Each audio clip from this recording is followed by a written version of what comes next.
Hello भाई लोग, सबों को जैसो। आज छत्तीसगढ़ का मुख्यमंत्री हमारे जसपुर जिला में उपस्थित हुए हैं, तो हम लोग आ गए हैं। देख सकते हो यहाँ पर चारों ओर देखो किस प्रकार से यहाँ पर व्यवस्था कर दिया गया है। देख लो, अब मैं दिखाऊंगा किस प्रकार से वह भाषण मारेगा। तो चारों साइड देखो, स्टेडियम पूरा फुल है भाई लोग।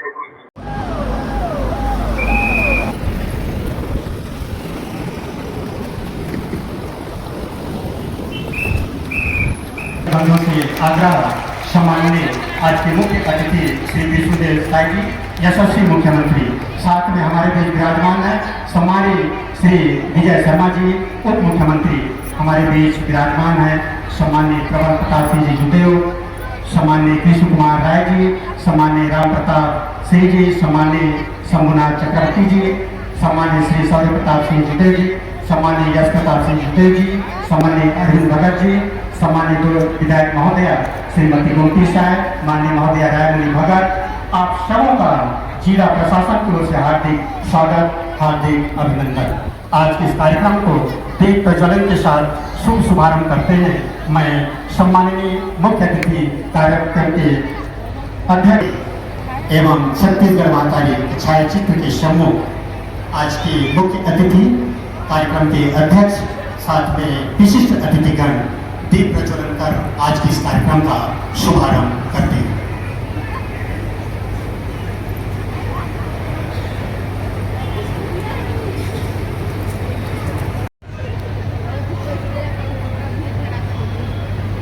बोले भारत माता की, भारत माता की, छत्तीसगढ़ मातारी की, छत्तीसगढ़ मातारी की।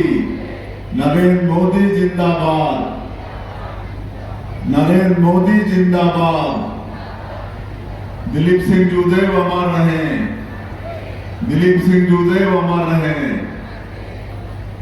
डिप्टी सीएम और बहुत ही ऊर्जावान और कर्मठ गृह मंत्री और पंचायत एवं ग्रामीण विकास विभाग के मंत्री श्री विजय शर्मा जी, आप सबको मालूम है कि ये जो नक्सलवाद था पूरे देश में, वैसे तो था पूरे देश के कुछ प्रदेशों में, लेकिन छत्तीसगढ़ में नक्सलवाद ज्यादा मात्रा में था और ऐसा लगता था कि पता नहीं इस समस्या का कभी निदान होगा कि नहीं। और हमारा बस्तर जो केरल प्रदेश से बड़ा क्षेत्र है, प्राकृतिक रूप से बहुत सुंदर है और जनजाति समाज के लोग ज्यादा वहां रहते हैं, तो कभी आज डबल इंजन की सरकार और आज हम लोग नक्सलवाद को समाप्त करने में छत्तीसगढ़ में सफल हुए हैं। ऐसे विजय शर्मा जी आज हम लोगों के बीच में उपस्थित हैं। इस अवसर पर पूरे छत्तीसगढ़ के 774 सड़कों का, जिनकी लंबाई 2427 किलोमीटर और लागत है 2225 करोड़, और इसमें कुल 871 बसाहट जुड़ेंगे। तो इतने बड़े काम का आज हम लोग शिलान्यास जसपुर की धरती से कर रहे हैं। तो मैं इसके लिए जसपुर का चयन हुआ, इसके लिए माननीय मंत्री जी का और उनके विभाग का हम आभार व्यक्त करते हैं। और इतना बड़ा सौगात छत्तीसगढ़ को देने के लिए पूरे छत्तीसगढ़ की 3 करोड़ जनता की तरफ से हमारे देश के यशस्वी प्रधानमंत्री श्री नरेंद्र मोदी जी और हमारे ग्रामीण विकास विभाग के केंद्रीय मंत्री, उनका बहुत बहुत आभार व्यक्त करते हैं, उनका अभिनंदन करते हैं कि इतना बड़ा सौगात उन्होंने दिया है। आप सबको मालूम होगा कि विकास के लिए सबसे कोई चीज आवश्यक है तो है रोड। अगर गांव हमारा रोड से जुड़ा है, बारामासी रोड से जुड़ा है, तभी वहां पर विकास संभव होता है, तभी वहां पर विकास आगे बढ़ता है। पहले जब प्रधानमंत्री ग्राम सड़क योजना नहीं था तो गांव में कोई जा नहीं पाते थे, न हमारे जनप्रतिनिधि जा पाते थे, ना अधिकारी जा पाते थे, और इसलिए वहां पर विकास नहीं होता था। वहां पर बिजली नहीं पहुंच पाती थी, वहां पर बोरिंग का गाड़ी नहीं पहुंचता था, तो नलकूप का खनन भी नहीं होता था। लेकिन आज हम नमन करना चाहेंगे हमारे छत्तीसगढ़ राज्य के निर्माता भारत रत्न श्री अटल बिहारी वाजपेयी जी का। जब 1999 में वो इस देश के उन्होंने प्रधानमंत्री ग्राम सड़क योजना की शुरुआत की, काहे कि रोड के बिना गांव का विकास संभव नहीं था। हमारा ये देश गांव का देश है, हमारे देश की आत्मा गांव में बसती है, और श्रद्धेय अटल बिहारी वाजपेयी जी इन सब बातों से वाकिफ थे, और उन्होंने छत्तीसगढ़ राज्य के निर्माण के साथ साथ प्रधानमंत्री ग्राम सड़क योजना की शुरुआत की। और हमको मालूम है कि सबसे पहले हमारे जशपुर जिले को प्रधानमंत्री ग्राम सड़क योजना में 23 किलोमीटर रोड मिला था एक साल में, और उस समय थोड़ा परिभाषा अलग था। तो हम लोग पमसाला से कोतबा 23 किलोमीटर रोड जिले को जो पहला प्रधानमंत्री ग्राम सड़क मिला था उसको बनवाए थे, पमसाला से लेकर कोतबा तक। लेकिन अगले साल से ही उसकी परिभाषा बदली, और जो गांव जो सबसे बड़ी आबादी के गांव थे उनको पहले फेज में जोड़ा गया। तो इस तरह से गांव को जोड़ते जोड़ते अब चौथे फेज में पहुंच गए हैं, और आज प्रधानमंत्री ग्राम सड़क योजना के चौथे फेज का हम लोग यहाँ पर भूमि पूजन किए हैं। इससे निश्चित रूप से 871 हमारे गांव बारामासी रोड से जुड़ेंगे, और वहां भी विकास अब त्वरित गति से वहां पर पहुंचेगा।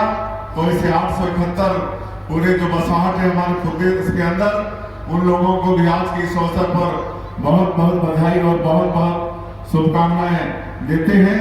और सौभाग्य है छत्तीसगढ़ का कि भारत सरकार भारतमाला योजना के तहत हमारे छत्तीसगढ़ में 2 लंबी सड़कें बनवा रही है। तो रायपुर से सीधा विशाखापट्टनम जा रहा है, और एक रायपुर बिलासपुर होते हुए सीधा धनबाद जा रहा है, और धनबाद जसपुर होके जा रहा है। और ये भारतमाला योजना के बन जाने से ये मात्र जसपुर से हमको लगता है कि आज रायपुर पहुंचने में 7 घंटे से ज्यादा लगता होगा, लेकिन इसके बनने के बाद मात्र 5 साढ़े 5 घंटे में रायपुर पहुंच जाएंगे। ऐसा अच्छा रोड भी बन रहा है। तो आज एक तो इसके लिए बधाई, और आज दूसरा अटल डिजिटल सेवा केंद्र, उसका भी हम लोग शुभारंभ किए हैं। पंचायत और ग्रामीण विकास विभाग का एक बहुत ही सराहनीय कदम है, और हम लोग का मोदी की गारंटी में प्रदेश की जनता से वादा था कि हम हर पंचायत में वहां के लोगों को बैंकिंग सुविधा देंगे, और उसके तहत अटल डिजिटल सेवा केंद्र लगातार पंचायतों में खोल रहे हैं। और वहां पर बैंकिंग सुविधा के साथ साथ और भी दस्तावेज, जाति प्रमाण पत्र और राजस्व रिकॉर्ड सब आसानी से पंचायत के अंदर वहां के लोगों को मिल रहा है। धीरे धीरे सारे पंचायतों में इसकी स्थापना होगी, और मोर तरिया आय के जरिया, इसके लिए भी आज स्वीकृति जारी किए हैं सरपंचों को। पंचायत में तालाब बनेगा, और वो खाली पानी और विस्तार के लिए नहीं रहेगा, बल्कि उसमें मत्स्य पालन, बतख पालन, इस तरह से भी काम होगा।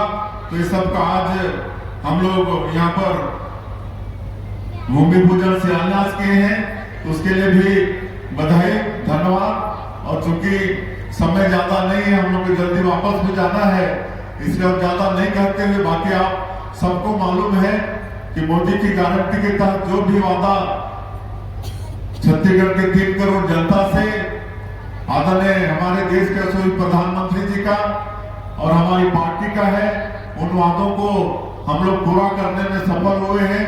जितने भी बड़े काम, चाहे प्रधानमंत्री आवास योजना हो, चाहे हमारे के जो गृह मंत्री आदरणीय अमित शाह जी, वो सहकारिता विभाग के मंत्री हैं।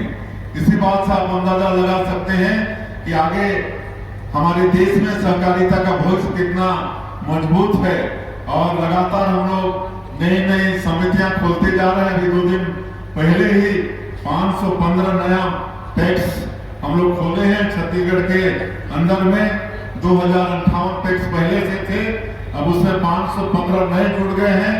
अब इन टैक्स के माध्यम से किसानों को धान का बीज, खाद, दवाई सब वहीं से मिलने वाला है। पैसा का ट्रांजैक्शन भी उसमें भी होने वाला है। तो इस तरह से हम लोग अधिक से अधिक जनता को कैसे सुविधा दे सकते हैं वो काम हम लोग करने वाले हैं। और एक आज सियान गुड़ी का भी लोकार्पण करने वाले हैं। ये सियान गुड़ी क्या है? जैसे हमारे बुजुर्ग लोग होते हैं, वो लोग बच्चे जैसा हो जाते हैं बुढ़ापा में, उनके साथ बात करने वाला भी कोई होता नहीं है। बेटा बेटी लोग, नाती पोती लोग सब चले जाते हैं काम करने में। तो ऐसे लोगों के लिए एक ये गुड़ी होगा। गुड़ी तो समझते हैं ना, पहले गुड़ी क्षेत्र में गुड़ी घर बोलते थे, हर गांव में गुड़ी घर होता था। तो ऐसे उनके लिए आज एक केंद्र का भी लोकार्पण कर रहे हैं, जिसमें हमारे बूढ़ा बुजुर्ग अपना मतलब समय काटेंगे दिन भर, और कई तरह के उनके मनोरंजन के लिए और वहाँ भोजन, नाश्ता पानी सबका व्यवस्था होगा। तो ये भी काम हम लोग करने वाले हैं।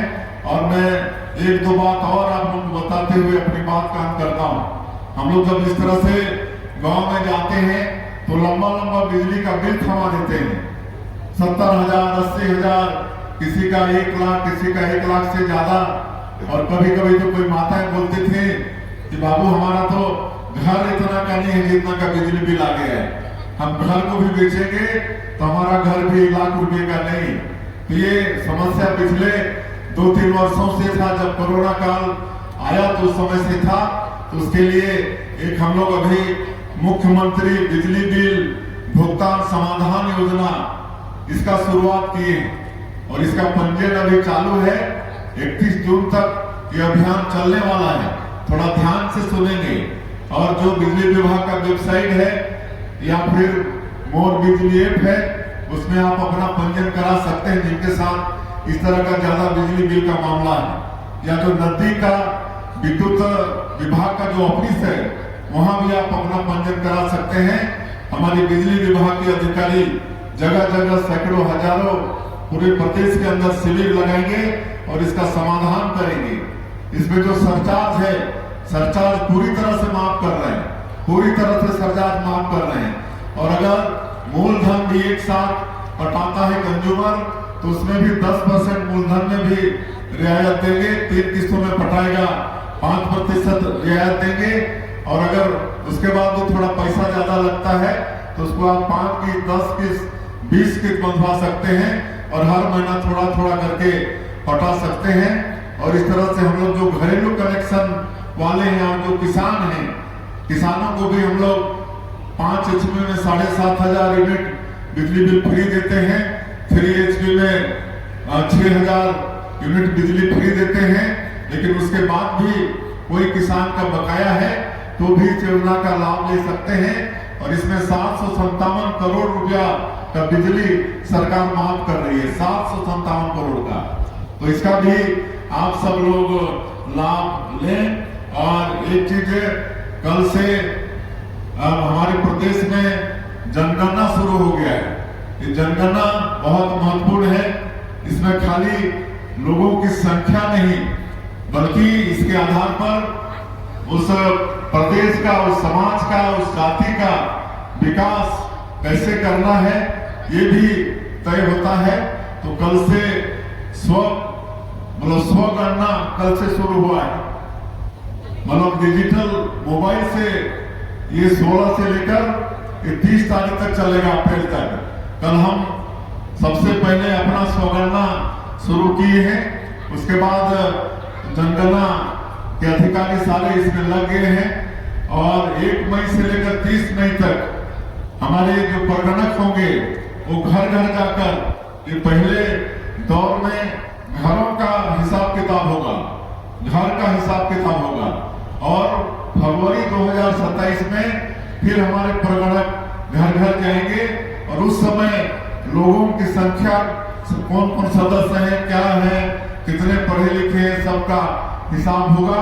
तो ये बड़ा महत्वपूर्ण ये जनगणना महाअभियान चलने वाला है। इसमें भी आप लोग सक्रिय भागीदारी निभाएंगे। और अंत में और ज्यादा नहीं कहते हुए, हम तो आप लोगों के बीच में आते रहते हैं। आज एक मांग हुआ है, यहाँ पर वशिष्ठ कम्युनिटी हॉल है जिसमें कई तरह के कार्यक्रम होते हैं, लेकिन वो जीर्ण शीर्ण अवस्था में हो गया है और 80 लाख रुपए का उसका जीर्णोद्धार का बजट है। तो मैं आज 80 लाख रुपए की मैं घोषणा करता हूं। और आप सभी का इतनी तपती धूप के बाद भी भारी संख्या में जिले से आप सब लोग आए हैं। आप सब लोगों का बहुत बहुत अभिनंदन, बहुत बहुत स्वागत करते हुए और मंच में विराजमान सभी हमारे महानुभावों का, उनका भी धन्यवाद आभार करते हुए मैं अपनी बात समाप्त करता हूं। जय हिंद, जय छत्तीसगढ़। बहुत बहुत धन्यवाद माननीय मुख्यमंत्री महोदय को।